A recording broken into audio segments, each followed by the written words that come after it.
allora che dopo il 1989 si è riconfigurato il conflitto servo e signore, ma non è sparito. Quindi occorre anzitutto lavorare concettualmente sulla grande narrazione, come vedremo, che dopo il 1989 ripete ossessivamente che il conflitto servo-signore si è estinto e si è entrati in un'epoca di magnifiche sorti e progressive, in un'epoca pacificata in cui il conflitto appartiene esclusivamente al passato. Ecco, in questo senso potremmo dire che con il precariato, di cui stiamo qui per cenni provando a fare una ricostruzione fenomenologica, lo sfruttamento tipico del proletariato,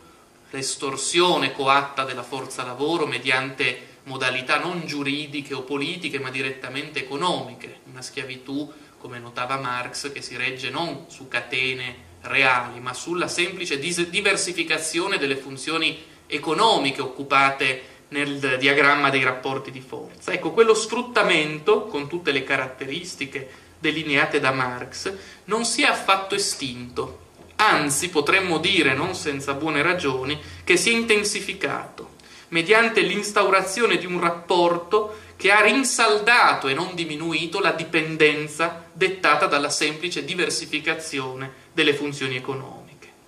E al tempo stesso, però, è venuta riducendosi, quella sì, la coscienza della classe, la consapevolezza di essere dominati, subalterni,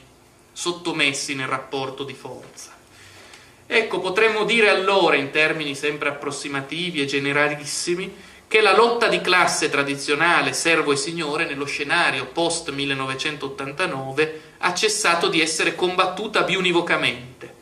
È venuta meno la tradizionale forma biunivoca del conflitto servo e signore, non perché si sia estinto il conflitto, ma semplicemente perché esso si è ridisposto in forma unilaterale, univoca. Oggi è combattuto attivamente dal signore il conflitto ed è subito passivamente dal servo, a tal punto che si potrebbe dire, come io credo si possa dire, che la lotta di classe si è ridisposta nella forma inedita di un vero e proprio massacro di classe, di una violenza inaudita che non trova risposta. Se volete possiamo identificare come scena epocale, come metafora assoluta forse della nuova epoca, i fatti del G8 di Genova dell'estate 2001. Appunto dopo il 1989 i dominanti attaccano e i dominati subiscono. Ecco l'immagine orwelliana dello stivale che calpesta il volto dei sudditi trova a Genova una sua macabra raffigurazione, dove appunto i dominati subiscono passivamente e ogni eventuale anelito al riconoscimento viene subito bruscamente interrotto tramite il ricorso alla violenza nelle sue forme più radicali. Ecco perché possiamo dire, a mio giudizio, che oggi, nel tempo del precariato globale, la lotta di classe del proletariato si è dissolta nella rotta di classe del neoschiavismo precario a tempo determinato.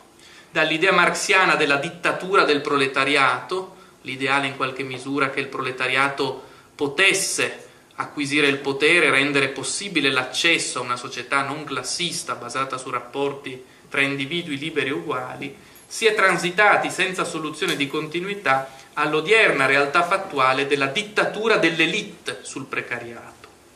Resta il biclassismo, ma si eclissa il conflitto biunivoco. Sopravvive lo sfruttamento, ma si polverizza la lotta contro di esso. Ancora aumenta esponenzialmente la disuguaglianza classista, ma si estingue la lotta tesa a superarla da parte del polo che la subisce.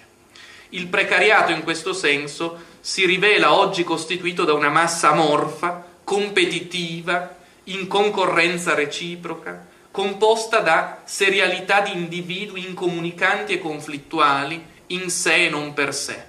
L'idea stessa di una classe hegelianamente in sé e per sé, cioè tale e consapevole di essere tale, e dunque tale da condurre rivendicazioni in nome della propria situazione, ha ceduto il passo a una serialità anonima di individui senza coscienza,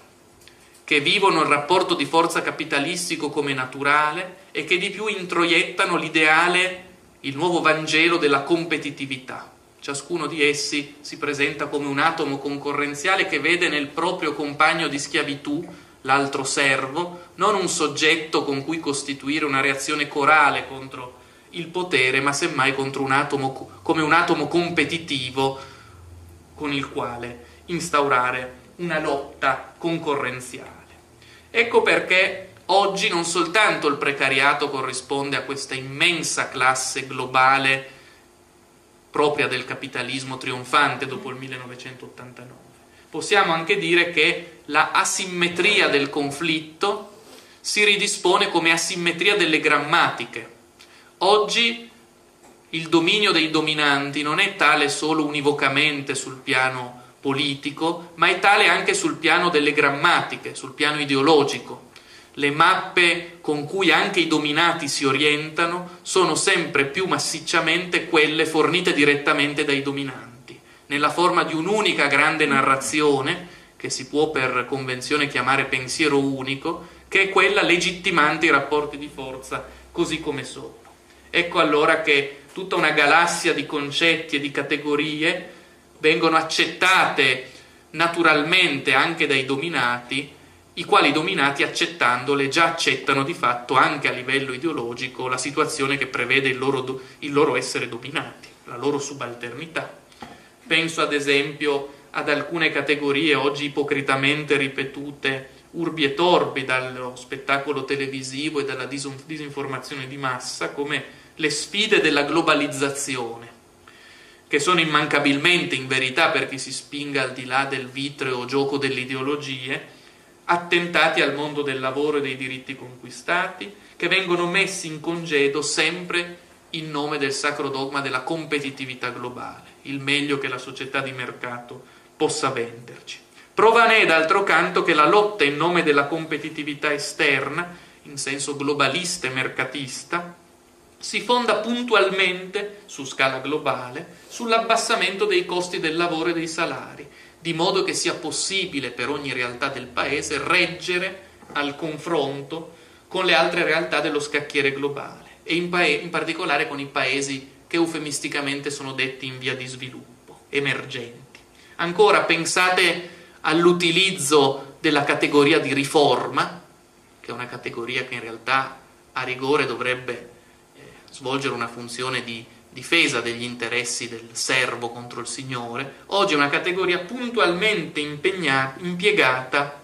per veicolare contenuti che nel conflitto tra servo e signore sono tutto fuorché neutri e che producono immancabilmente